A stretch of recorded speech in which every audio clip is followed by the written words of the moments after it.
their immune system, is that temperature dependent? Emphatically, yes. I mean, everything in the fish. If ever you want to know, how fast is one thing working in a particular fish? What's its metabolic rate? How much is it respiring? How effective its immune system? The first question would always be, what's the temperature? Because that is sort of, it's like it's setting the thermostat for their activity, if you like. And their immune system, the fish's immune system, is very, very temperature dependent. Because a lot of the fish pathogens, their activity is temperature dependent. The parasites cannot be as active in cold water as they can be in warm water. The bacteria can't be as active. So the fish have sort of evolved in parallel with their pathogens. So because the pathogens aren't as active, their immune system doesn't need to be as active, but they can't really afford for it to be as active. However, more recent research is showing us that we can't just think of the immune system as one facet, white blood cells, that's it. There's all different parts to the immune system. And we can split that crudely into the specific immunity, which is all about antibodies and specific T cells made that are specific to certain pathogens, specific to maybe the white spot parasite, or specific to the gill fluke or the body fluke. And those would be antibodies that recognize that specific pathogen. Of course, with this pandemic at the moment, we're aware in the news of antibody testing to the virus. That's antibodies that we've made to that virus if we've been exposed to it. And those antibodies are specific to the COVID-19 virus. Fish have antibodies and an antibody response in exactly the same way as us. It's arguably not as effective as the mammalian immune response, but it's still there. What the fish can do very well as well is the non-specific immunity. This is sort of barriers to infection, like an effective skin covering, effective scales, a thick mucus layer.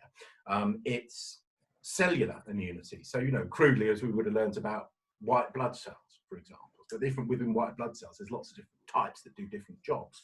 But some of those white blood cells are known as phagocytes, and their job is just to engulf invading organisms, stuff that's recognized as not part of the fish, not self. So that can then be engulfed and broken down and got rid of.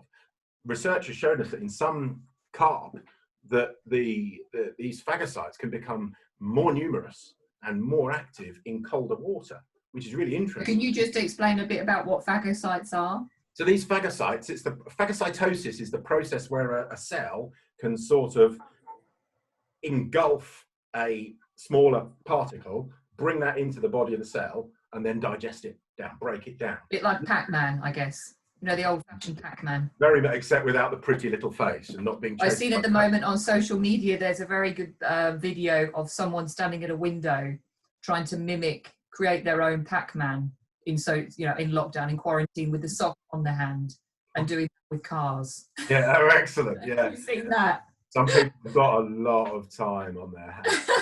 It's very, very. So a similar thing to what you're talking about. Yeah. It's sans ghosts and sans cherries, So and without the cute little music going on in the background. Yeah. So it is.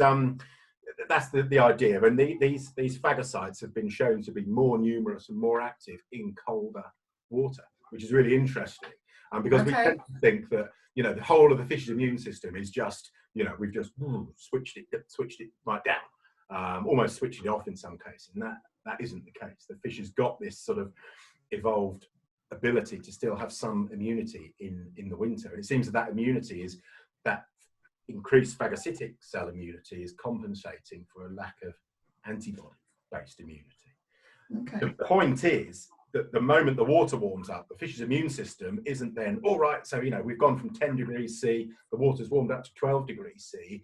The fish's immune system is on sort of 2 weeks of sluggish catch-up to get to this new temperature, by which point the water's warmed up a bit more as we move through through spring and on into summer. So the immune system's always on this bit of 2-week catch-up.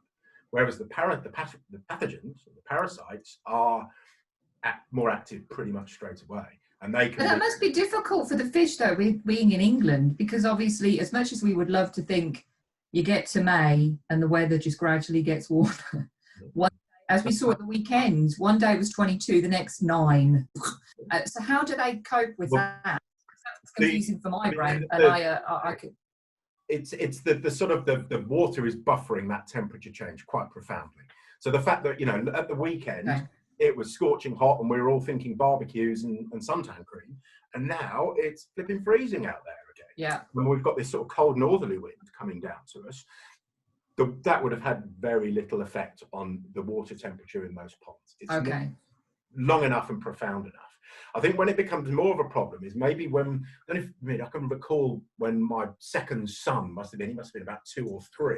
It was quite a late Easter, and it snowed really heavily on Easter Sunday. I remember all the sort of family sat around having an Easter Sunday meal, and I put my son to, for his lunchtime sleep when there was no snow, and then he came downstairs after a couple of hours of his lunchtime sleep, and there was sort of 3 inches of snow on the ground. You gotta love England. Gotta love it.